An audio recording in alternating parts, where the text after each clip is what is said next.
Hello everyone, मैं गुंजन डीका की तरफ से। आज मैं आप सभी के लिए लेके आई हूँ कंट्रोल एंड कोऑर्डिनेशन का लास्ट टॉपिक। ठीक है, तो अभी तक हमारा चैप्टर बस कंप्लीट हो गया है। लास्ट टॉपिक रह गया which is easy to compare to the all topics. ठीक है, तो आज हम डिस्कस करेंगे control and coordination in plants कि प्लांट के अंदर कंट्रोल एंड कोऑर्डिनेशन कैसे होता है। ठीक है, हमें कंट्रोल का मीनिंग पता लग गया है। कंट्रोल का मतलब क्या था? किसी भी चीज को स्टार्ट और स्टॉप करना, या स्लो करना या फास्ट करना, क्या होता है? कंट्रोल। और कोऑर्डिनेशन क्या था? चीजों को टुगेदर करना, एक साथ करके काम करना, दैट वाज द कोऑर्डिनेशन। ठीक है, कि प्लांट के अंदर ये कंट्रोल एंड कोऑर्डिनेशन कैसे होता है वो हम डिस्कस करते हैं। ठीक है, it is easy compare to the animals. Animals के कंपेरेटिवली इजी है हमारे लिए समझना। ठीक है, तो प्लांट्स के अंदर वो कंट्रोल एंड कोऑर्डिनेशन के पीछे रिस्पॉन्सिबल होते हैं हमारे हॉर्मोन्स। ठीक है, प्लांट्स के अंदर जो कंट्रोल एंड कोऑर्डिनेशन होता है, कोई भी प्रोसेस स्टार्ट या स्टॉप होता है, स्लो या फास्ट होता है, उसके पीछे रिस्पॉन्सिबल कौन होते हैं? हॉर्मोन्स रिस्पॉन्सिबल होते हैं, जिनको क्या बोला जाता है? फाइटो हॉर्मोन्स भी कहा जाता है, because it is present inside the plant. है ना, तो इन्हीं हॉर्मोन्स को हम क्या बोलते हैं? फाइटो हॉर्मोन्स भी बोलते हैं। फाइटो हॉर्मोन्स भी कहा जाता है, क्योंकि फाइटो मतलब क्या होता है? प्लांट, और हॉर्मोन्स मतलब हॉर्मोन्स। ठीक है, तो इन फाइटो हॉर्मोन्स की वजह से प्लांट के अंदर क्या होता है? कंट्रोल एंड कोऑर्डिनेशन होता है। ठीक है, प्लांट के पास वो क्या होता है? नर्वस सिस्टम नहीं होता, कोई मसल्स नहीं होती है। दैट्स वाई प्लांट के अंदर जो कंट्रोल कोऑर्डिनेशन का मैकेनिज्म है वो क्या होता है? स्लो होता है, फास्ट नहीं होता है। हमने टाइगर को देख के हम इमीडिएटली भाग रहे थे। अब प्लांट के आगे अगर कोई टाइगर आ जाए, कुछ भी आ जाए, वो नहीं भाग सकता, because it does not have any kind of nervous system और मसल्स। ठीक है, तो प्लांट की जो मूवमेंट होती है वो बहुत स्लो होती है। और इसकी मूवमेंट किसके अकॉर्डिंग होती है? एक्सटर्नल स्टिमुली के अकॉर्डिंग होती है। बाहर अगर चेंजेस आएंगे तो प्लांट भी मूवमेंट शो करता है, बट वो मूवमेंट क्या होती है? बहुत स्लो होती है ना। जैसे इस डायग्राम के अंदर में क्या दिख रहा है? ये जो प्लांट है वो सनलाइट की तरफ मूव कर रहा है ना। प्लांट जो है वो सूरज की रोशनी की तरफ जा रहा है, तो ये भी एक तरीके की क्या है? मूवमेंट है। ठीक है, विच इज वेरी स्लो। हमें नजर नहीं आता कि प्लांट मूव कर रहा है, कुछ दिनों बाद पता लगता है कि हाँ, प्लांट ने कुछ मूवमेंट शो करी है।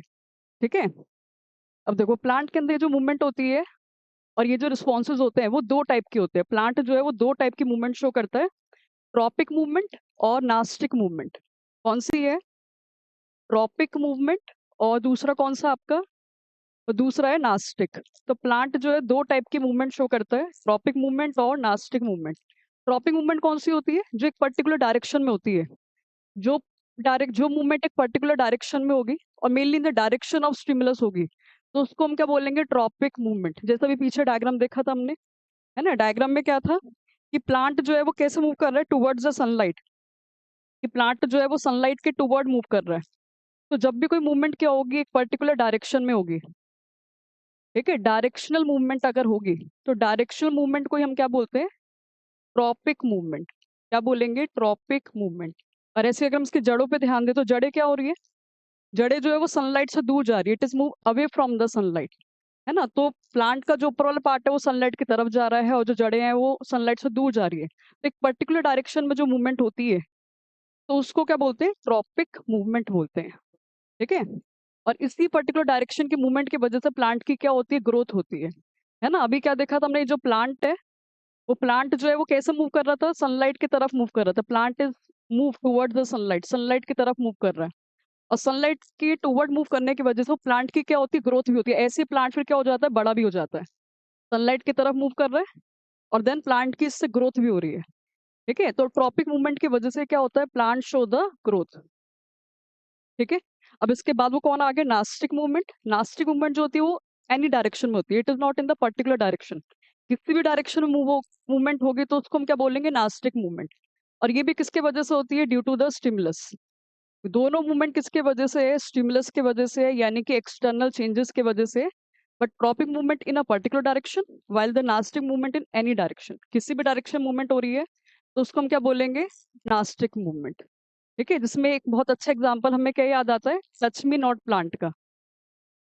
कौन सा प्लांट है? टच मी नॉट प्लांट, जो मिमोसा फैमिली से बिलोंग करता है। हमें याद आ रहा होगा इसमें क्या होता है कि हमने जैसी लीफ को टच करते हैं, तो लीफ को टच करते प्लांट की लीव्स क्या हो जाती है? फोल्ड अप हो जाती है, बंद हो जाती है और ड्रूप आउट हो जाती है ना। तो ये जो मूवमेंट है वो किसके वजह से हुई है? बाहर के स्टिमुलस की वजह से हुई है, बाहर के चेंजेस की वजह से हुई है। और वो किसी भी डायरेक्शन मूवमेंट हो जाती है। हमने टच करो, प्लांट बस बंद हो गया है, किसी भी डायरेक्शन में प्लांट की लीव्स जो है वो फोल्ड अप हो गई है। तो किसी भी डायरेक्शन मूवमेंट होती है तो उसको क्या बोलते हैं? Nastic movement.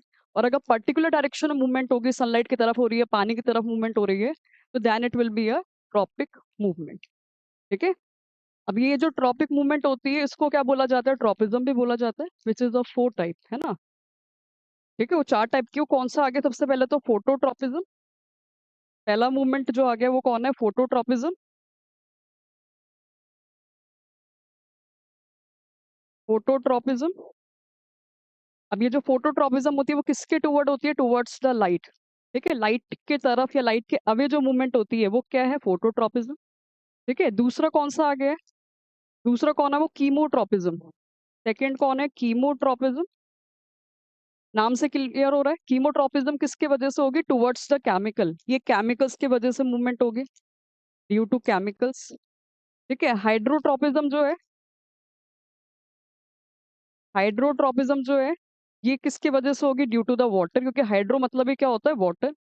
तो पानी की तरफ या पानी से दूर जो मूवमेंट हो रही है वो कौन है? हाइड्रोट्रॉपिज्म।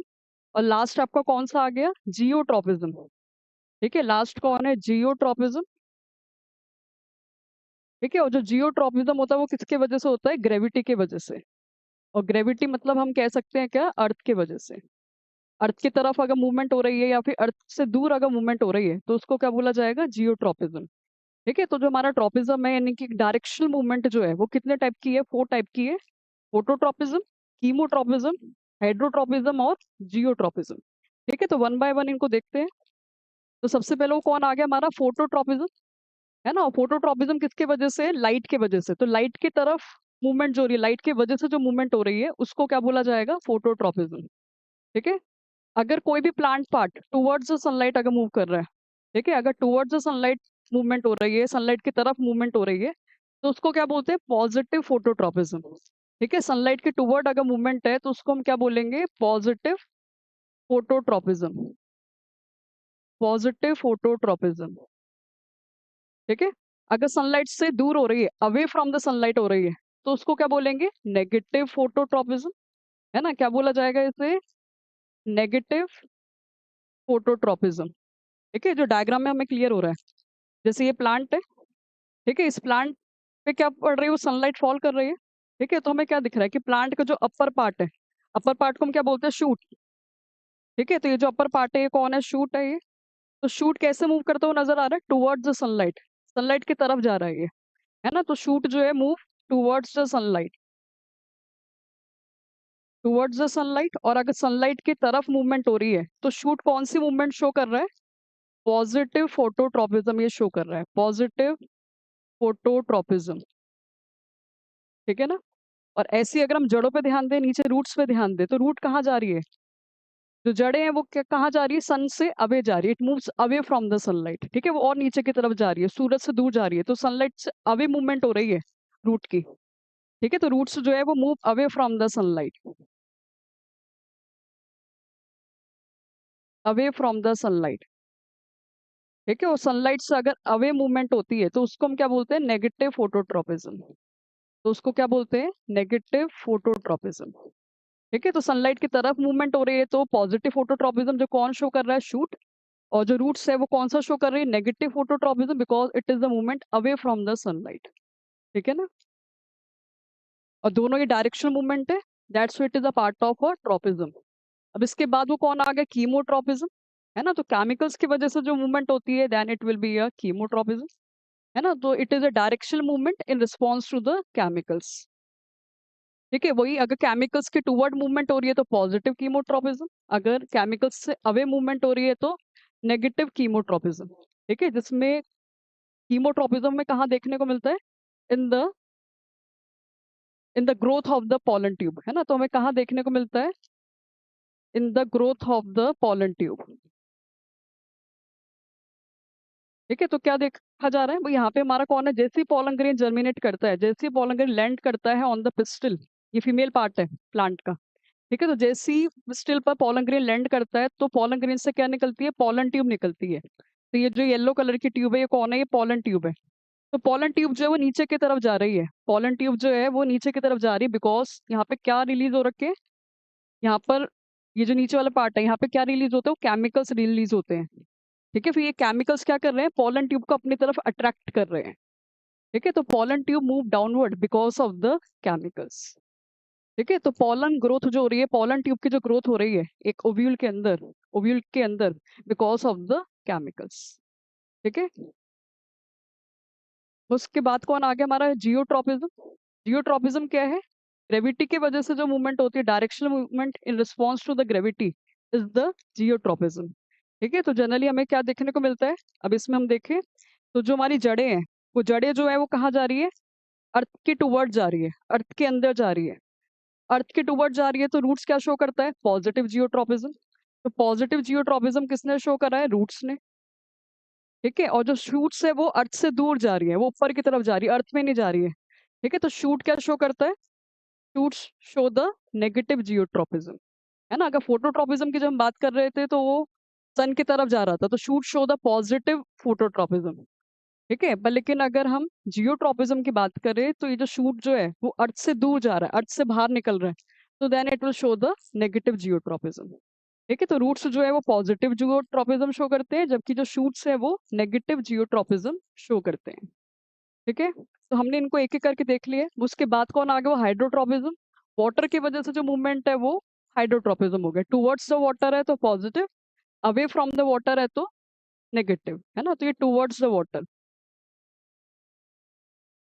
ठीक है, अगर टुवर्ड्स द वाटर अगर मूवमेंट हो रही है तो ये पॉजिटिव हाइड्रोट्रॉपिज्म है, और अवे फ्रॉम द वाटर हो रही है, अवे फ्रॉम द वाटर अगर हो रही है, पानी से अगर दूर अगर मूवमेंट हो रही है, तो उसको क्या बोलेंगे हम, नेगेटिव हाइड्रोट्रॉपिज्म। ठीक है, तो उससे भी हमें पता है जो जड़ें हैं वो पानी की तरफ जाएगी, तो रूट्स जो है वो मूव टुवर्ड्स द वाटर, अगर हमें दिख रहा है ना। तो रूट्स कौन सा शो करती है, तो roots show the positive hydrotropism. तो रूट्स जो है वो पॉजिटिव हाइड्रोट्रॉपिज्म शो करती है, क्योंकि वो पानी की तरफ जा रही है। और जबकि जो शूट होता है वो पानी से दूर जाता है ना, तो शूट जो शो करेगा वो क्या है, नेगेटिव हाइड्रोट्रॉपिज्म शो करेगा। ठीक है ना। अब देखो वो इसके बाद जो है ना, आपका एनसीईआरटी क्वेश्चन भी है। एनसीईआरटी क्वेश्चन आपसे पूछ रहा है कि design the experiment to demonstrate the hydrotropism. आपको एक्सपेरिमेंट शो करके दिखाना है, इसमें हमें पता लगे कि हाइड्रोट्रॉपिज्म हो रहा है ना। तो हाइड्रोट्रॉपिज्म क्या है, जिसके अंदर roots are move towards the water. तो हमें कोई ऐसा एक्सपेरिमेंट परफॉर्म करके दिखाना है जिसमें जड़ें कैसे मूव कर रही हो, पानी की तरफ मूव कर रही हो। ठीक है, तो उस एक्सपेरिमेंट को परफॉर्म करने के लिए हमें क्या क्या चाहिए होगा, सबसे पहले तो हमें एक बड़ी ट्रे चाहिए। एक्सपेरिमेंट को परफॉर्म करने के लिए एक बिग ट्रे चाहिए, जो हमें दिख रहा है यहाँ पर, है ना। तो एक बड़ी सी ट्रे चाहिए हमें। उस बड़ी सी ट्रे के अंदर हमें क्या भरना होगा, सैंड भरना होगा, रेत भरनी होगी। ठीक है, फिर देन उस सैंड के अंदर हम किसको इंसर्ट करेंगे, एक बीज को डालेंगे। ठीक है, सीड को इंसर्ट कर दिया, वो दिख रहा होगा यहाँ पे, ये बीन सीड्स को इंसर्ट कर दिया। ठीक है, और साथ में फिर इसी सैंड के अंदर एक छोटा सा हम छेद करेंगे। ठीक है, फिट करेंगे इसके अंदर, और छेद करने के बाद, पोर करने के बाद इसमें क्या इंसर्ट कर देंगे, पोट, एक फ्लावर पोट को हमने इसके अंदर इंसर्ट कर दिया। ठीक है, एक फ्लावर पोट को हम इंसर्ट कर देंगे जो कि पोरस होगा, उसमें से क्या होगा, water can be come out. ठीक है, तो फ्लावर पोट को इंसर्ट करा, और फ्लावर पोट के अंदर क्या भर देंगे, वाटर को फिल कर देंगे, will be fill the water inside the pot. ठीक है, और साथ में पोरस होगा, इस पोरस होने की वजह से पानी जो है वो बाहर आ सकता है। ठीक है, तो हाइड्रोट्रोपिज्म को परफॉर्म करने के लिए, रूट्स को वाटर की तरफ मूव करवाने के लिए हमें क्या क्या चाहिए, सबसे पहले एक बड़ी ट्रे चाहिए। उसमें क्या फिल करना है, सैंड फिल करना है, एक बीज को डालना है, और साथ में एक छोटा सा पिट करके उसमें किसको इंसर्ट करना है, पोरस पोट को। ठीक है, पोट को फिल करा, पोट को रखा, पोट के अंदर किसको भर दिया, पानी को भर दिया। ठीक है, तो ये सब हमने करा। एक ट्रे ली हमने, उस ट्रे के अंदर हमने क्या करा, वो सैंड रखा, सीड को रख दिया, और एक फिट करके उसमें एक पोट को रखा। ठीक है, उस पोट के अंदर किसको भर दिया, पानी को भर दिया, कुछ दिन के लिए उसको छोड़ दिया, left for the few days. कुछ दिनों के लिए हमने उसको ऐसे छोड़ दिया। ठीक है, तो कुछ दिनों के बाद ऐसे छोड़ दिया, फिर आफ्टर अ फ्यू डेज हम क्या देखेंगे, हमने इस बीज को क्या करा, वो बाहर निकाला। We insert the seed out from the tray. ठीक है, तो बीज को हमने बाहर निकाला। ठीक है, उस बीज में से आफ्टर अ डे क्या निकली होगी, जड़ें निकली भी होगी। ठीक है, रूट्स आर कम आउट, तो जड़ें जो है वो बाहर की तरफ निकली हुई है। तो हमने क्या देखा, ये जो जड़ें हैं उसकी डायरेक्शन क्या है, टुवर्ड्स द वाटर है, पानी भी इधर ही था, और जड़े की डायरेक्शन भी किधर है, पानी की तरफ है। ठीक है, तो रूट्स की जो जो डायरेक्शन है वो किसकी तरफ है, पानी की तरफ है। ठीक है ना, तो इस एक्सपेरिमेंट से हमें परफॉर्म हो, इस एक्सपेरिमेंट से हमें पता लगता है कि रूट्स जो है वो पॉजिटिव हाइड्रोट्रोपिज्म शो करता है, कि roots move towards the water. ठीक है ना, तो आपका एनसीईआरटी क्वेश्चन है ये। ठीक है, तो वेरी इंपॉर्टेंट। अब देखो उसके बाद क्या आ जाता है, वो नास्टिक मूवमेंट हमें पता ही है कि अगर प्लांट की मूवमेंट किसी भी डायरेक्शन में हो रही है, इन एनी डायरेक्शन, तो उसको क्या बोलते हैं? नास्टिक मूवमेंट हम उसको बोलते हैं। ठीक है, जो किस में नजर आता है? हमें छुई मुई प्लांट के अंदर, और उसको क्या बोलते हैं? टच मी नॉट प्लांट के अंदर। ठीक है, और उसको सेंसिटिव प्लांट भी बोला जाता है। ठीक है, तो नास्टिक मूवमेंट क्या है? In which the movement is due to the stimulus, बाहर के चेंजेस की वजह से ही हुई है, but not in the direction of the stimulus, पर स्टिमुलस की डायरेक्शन में नहीं है, इन एनी डायरेक्शन है। ठीक है, तो किसी भी डायरेक्शन में अगर मूवमेंट होती है due to the external stimulus, तो उसको क्या बोलते हैं? नास्टिक मूवमेंट बोलते हैं। जो किस में देखने को मिलती है ज्यादातर? टच मी नॉट प्लांट के अंदर, या फिर क्या बोला जाता है इसे? मुई का प्लांट, जो कौन सी फैमिली से बिलोंग करता है? मिमोसा फैमिली से बिलोंग करता है। ठीक है, तो क्या देखा जाता है कि जैसे ही हमने इस प्लांट लीफ को टच करा, as we touch this plant leaf, ठीक है, तो जैसे ही हमने इस लीफ को टच करा, तो टच करने के बाद ही क्या होता है? इसमें से जो पानी होता है वो ड्रूप आउट हो जाता है, पानी इन पत्तियों से निकल जाता है, और जो सारी ये लीव्स होती है वो फोल्ड अप हो जाती है, ऊपर की तरफ बंद हो जाती है और ड्रूप हो जाती है, नीचे की ओर गिर जाती है। ठीक है, तो ये मूवमेंट देखने को मिलती है किसके अंदर? सेंसिटिव प्लांट के अंदर और टच मी नॉट प्लांट के अंदर। है ना? तो क्या हुआ था? तो जैसे ही हमने लीफ को टच करा, टच करने की वजह से वो वेरी इंपॉर्टेंट क्या हुआ? प्लांट जो है वो मूव कर, वाटर जो है वो मूव कर गया, पत्तियों में से पानी निकल गया, और पत्तियों में से पानी निकलने की वजह से क्या हुआ? लीव्स फोल्ड अप हो गई, ऊपर की तरफ बंद हो गई और ड्रूप हो गई, थोड़ा सा नीचे की ओर गिर गई। ठीक है, तो यहाँ जो ये मूवमेंट हुई है, ये जो नास्टिक मूवमेंट हुई है, वो किसकी वजह से हुई है? वो वाटर की वजह से हुई है, पानी के निकलने की वजह से हुई है। ठीक है ना? तो प्लांट जो है वो मूवमेंट शो करता है generally because of the movement of water. पानी अगर आ गया तो ये फिर वापस ऐसी हो जाएगी, पानी अगर निकल गया तो बंद हो गई। है ना? तो प्लांट्स अपनी मूवमेंट शो करता है due to the movement of water as well. ठीक है ना? अब देखो, और साथ में हमें वो कौन से उसमें देखने को मिलता है? जैसे मून फ्लावर के अंदर। ठीक है, ये मून फ्लावर है, जो क्या क्या देखने को मिलता है इस मून फ्लावर के अंदर? कि ये नाइट के टाइम पे तो इसकी जो पेटल्स होती है वो ओपन हो जाती है। जैसे मून हुआ, जैसे नाइट हुई, तो वहां पर क्या है? उसकी जो ये पेटल्स है, पेटल्स जो है वो क्या हो गई? ओपन हो गई, खुल गई। ठीक है, कब? मून की प्रेजेंस में, यानी कि नाइट के टाइम पर। है ना? और यही पेटल्स जो होती है वो दिन के टाइम पे क्या हो जाती है? क्लोज हो जाती है, बंद हो जाती है एट द डे टाइम। ठीक है, तो रात को सारी पेटल्स खुल गई और दिन के टाइम पे पेटल्स बंद हो गई। तो ये भी एक तरीके की क्या है? नास्टिक मूवमेंट है। ठीक है, बट एक पर्टिकुलर डायरेक्शन में नहीं होती है, किसी भी डायरेक्शन में पेटल्स खुल रही है और बंद हो रही है। That's why it is also the example of the nastic movement, जो किसमें देखने को मिला है? मून फ्लावर के अंदर। ठीक है, अब देखो, ये जो प्लांट की जो मूवमेंट हो रही है, प्लांट की मूवमेंट जो हो रही है पर्टिकुलर डायरेक्शन में होती है तो हम उसको क्या बोलते हैं? Tropic movement. किसी भी डायरेक्शन में होती है तो नास्टिक मूवमेंट। और ये मूवमेंट जनरली कैसी है? स्लो है। तो इन प्लांट की मूवमेंट के पीछे रिस्पॉन्सिबल कौन है? जैसे हमारी बॉडी के अंदर फास्ट मूवमेंट के लिए रिस्पॉन्सिबल कौन था? नर्वस सिस्टम था। स्लो मूवमेंट के लिए कौन रिस्पॉन्सिबल था? एंडोक्राइन सिस्टम था। अब प्लांट के अंदर कौन रिस्पॉन्सिबल होता है मूवमेंट के लिए? That we know, hormones responsible होते हैं। है ना? अभी कौन कौन से हार्मोन्स होते हैं जो प्लांट की मूवमेंट करवा रहे हैं, प्लांट की ग्रोथ में हेल्प कर रहे हैं, प्लांट को मूव करवाने में हेल्प कर रहे हैं? ठीक है, तो देखो, सबसे पहला जो हमारा हार्मोन आ जाता है वो कौन है? ऑक्सिन।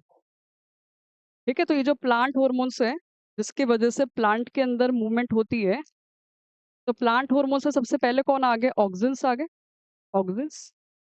ठीक है, और कौन आता है? वो गिबरलिन, गिबरलिन। ठीक है, थर्ड कौन आ गया हमारा? साइटोकाइनिन। आगे हम एक एक करके इनको डिस्कस भी करेंगे, साइटोकाइनिन। तो इन सब की वजह से तो क्या होती है? प्लांट की ग्रोथ होती है, इन सब की वजह से प्लांट की ग्रोथ होगी। ठीक है, ये प्लांट की ग्रोथ में हेल्प करता है, प्लांट को ग्रो करवाने में हेल्प करता है। कौन कौन से? आपके ऑक्सिन्स, गिबरलिन्स और साइटोकाइनेंस। ठीक है, प्लांट के कुछ ऐसे हार्मोन्स भी है जो प्लांट की ग्रोथ को क्या करते हैं? स्टॉप करते हैं। Plant growth is stop. तो प्लांट की ग्रोथ को स्टॉप करने में कौन हेल्प करता है? अब्सिसिक एसिड, अब्सिसिक एसिड, जिसको कॉमनली हम क्या बोलते हैं? एबी बोलते हैं। और दूसरा हमारा कौन होता है? इथाइलिन। दूसरा कौन होता है? इथाइलिन। ठीक है, तो ये जो है प्लांट की ग्रोथ को स्टॉप करते हैं, यानी कि प्लांट की मूवमेंट को स्टॉप करते हैं। ठीक है, तो ग्रोथ कौन करवाता है? ऑक्सिन, गिबरलिंस और साइटोकाइनिन। और स्टॉप कौन करवाता है? अब्सिसिक एसिड और इथाइलिन। इन सब की वजह से प्लांट की ट्रॉपिक मूवमेंट और नास्टिक मूवमेंट हो रही है। ठीक है, तो देखो, सबसे पहले हमारा कौन आ गया? ऑक्सिन्स आ गए। ऑक्सिन्स जो है ये क्या करेगा? देखो, ऑक्सिन्स की वजह से क्या होता है? प्लांट की ग्रोथ तो होती है, देखो क्या होगा, जैसे ही लाइट फॉल करेगी, as a light fall on the tip of the shoot, जैसे ही शूट की टिप पे लाइट फॉल हुई, तो प्लांट के सेल्स के अंदर कौन होते हैं, ऑक्सीजन्स होते हैं। तो ये ऑक्सीजन्स क्या करते हैं, लाइट को डिटेक्ट कर लेते हैं, इट डिटेक्ट्स द लाइट। जैसे ही शूट टिप पर लाइट फॉल करी, तो प्लांट सेल के अंदर कौन है, ऑक्सीजन्स है, और ये ऑक्सीजन क्या करेंगे, लाइट को डिटेक्ट कर लेंगे, लाइट को सेंस कर लेंगे, और लाइट को डिटेक्ट करने के बाद वो कहाँ चले जाते हैं, इट विल गोज डाउन। तो जैसे ही इसके अंदर कौन आए, वो ऑक्सीजन्स आए, एज द ऑक्सीजन्स एक्टिव, जैसे ही ऑक्सीजन्स जो है वो एक्टिव हुए, तो वो कहाँ चले जाते हैं, इट विल गोज डाउन, वो नीचे की तरफ चले जाते हैं ऑक्सीजन से, क्योंकि ऑक्सीजन्स को कौन सी जगह पे रहना अच्छा लगता है, it wants to live in the shady region. ठीक है, उसको शेड में रहना पसंद होता है, लाइट में पसंद नहीं होता है ऑक्सीजन्स को। तो जैसे लाइट फॉल करती है on the tip of the shoot, फिर then auxins are active and goes down, वो शेड में चले जाते हैं। और जैसे ही वो नीचे जाते हैं, नीचे वाले सेल्स में जाते हैं, तो नीचे की सेल्स को क्या करते हैं, नीचे की सेल्स को वो ग्रो करते हैं, उनके साइज को इलोंगेट करते हैं। ठीक है, तो लोअर सेल्स क्या हो जाएगी, इलोंगेट हो जाएगी, बड़ी हो जाएगी। और लोअर सेल्स के इलोंगेट और लॉन्ग होने की वजह से क्या होता है, प्लांट की जो शूट होती है उसकी लेंथ क्या होती है, इंक्रीज होने लगती है। ठीक है, तो हमें पता है शूट छोटा है, वो थोड़ा सा बड़ा हो गया बिकॉज ऑफ द ऑक्सीजन्स। ठीक है, तो क्या हुआ था, जैसी लाइट यूनिफॉर्मली फॉल कर रही है, अभी हमें इस चीज पे ध्यान रखना है कि लाइट जो है वो हर जगह एक सी पड़ रही है, यूनिफॉर्मली फॉल कर रही है, तो क्या होता है, जो ऑक्सीजन्स प्रेजेंट होते हैं on the tip of the shoots are get active and goes down, because उनको शेड में रहना पसंद होता है। तो नीचे की सेल्स क्या हो जाती है, नीचे के सेल्स के साइज का साइज इंक्रीज हो जाता है, साथ में उनकी जो लेंथ होती है वो इलोंगेट होने लगती है, and due to which the shoot length is get increase, तो शूट की जो लेंथ होती है वो बढ़ जाती है। ठीक है, तो ऐसे किसने करा है, वो ऑक्सीजन्स ने करा है। अब यहीं पर इसका एक दूसरी चीज भी देखने को मिलती है, जो तुम्हारा वो एनसीईआरटी क्वेश्चन भी है, कि वाई बेंडिंग ऑफ शूट अकर, कि जो शूट होता है, जो तना होता है, वो बेंड क्यों कर जाता है ना। हमें पता है कि जनरली जो बड़े बड़े स्टेम्स होते हैं वो बेंड होते हैं, वो टुवर्ड्स द सन झुके हुए होते हैं। ठीक है, तो बेंडिंग ऑफ शूट भी किसके वजह से होती है, ऑक्सीजन की वजह से, है ना। देखो कैसे होता है कि जब भी लाइट अगर फॉल करेगी नॉन यूनिफॉर्मली, एक से लाइट फॉल नहीं कर रही, एक ही साइड फॉल कर रही है। अब ये जो लाइट है वो नॉन यूनिफॉर्मली फॉल कर रही है, अब ये सन है और लाइट जो है वो एक साइड ही फॉल कर रही है, इस साइड अभी लाइट नहीं है। देखिए when the light falls non uniformly, एक साइड लाइट है और एक साइड लाइट नहीं है, तो क्या होगा, यहाँ के सिर्फ ऑक्सीजन्स जो है वो एक्टिव हो जाएंगे, सिर्फ इस साइड के ऑक्सीजन्स एक्टिव हो गए। और ऑक्सीजन्स को कहाँ रहना पसंद होता है, शेडी पार्ट के अंदर, auxins wants to stay in the shady part. तो ऑक्सीजन्स कहाँ चले जाते हैं, शेडी पार्ट में चले जाते हैं, वहां चले जाते हैं जहाँ लाइट नहीं होती है। ठीक है, तो फिर क्या होगा, इस वाले पार्ट के जहां पर शेड है, जहां पर शेडी रीजन है, जहां पे लाइट नहीं है, तो वहां ऑक्सीजन्स आ गए, और यहाँ की सेल्स क्या होती है, फिर वो अपने साइज को इंक्रीज करने लगती है। ठीक है, तो cells of the shady part, क्योंकि शेडी पार्ट में कौन आ गए, ऑक्सीजन्स आ गए, तो शेडी पार्ट के जो सेल्स होते हैं वो अपने साइज को इलोंगेट करने लगते हैं, जिसकी वजह से यहाँ पे हैवीनेस क्रिएट हो जाती है। और इस साइड हैवीनेस क्रिएट होने की वजह से जो शूट की टिप होती है, जो शूट होती है वो क्या होती है, बेंड हो जाती है, झुक जाती है टुवर्ड्स द सन। ठीक है ना, तो हमने देखा था क्या है कि जो शूट होता है वो टुवर्ड्स द सनलाइट मूव करता है, तो उसके पीछे रिस्पॉन्सिबल कौन होता है, हमारा ऑक्सीजन्स रिस्पॉन्सिबल होते हैं।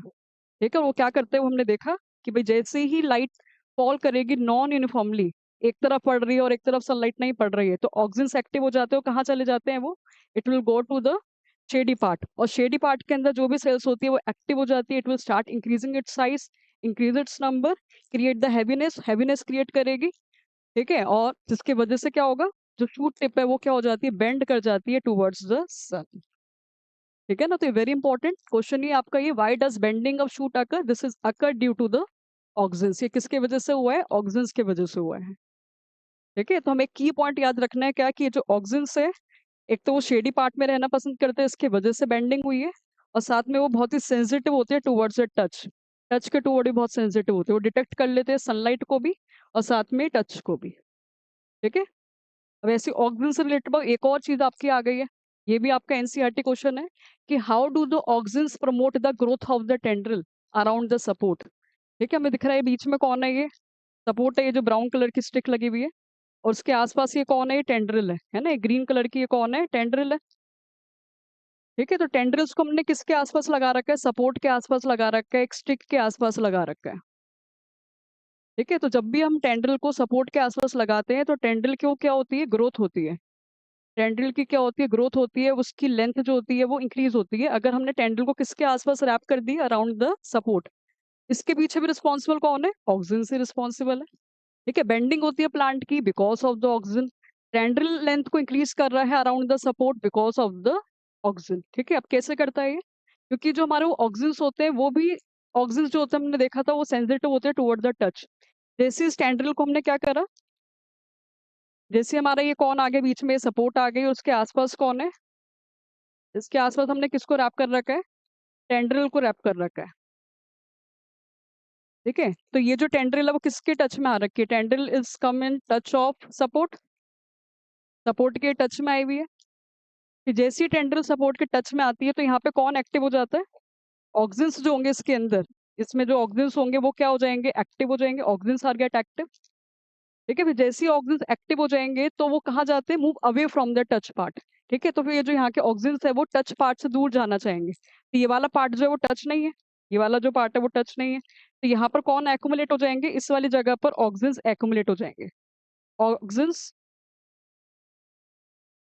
कम in the non touch part, यानी कि जो फ्री पार्ट है टेंड्रिल का वहां आ जाते हैं।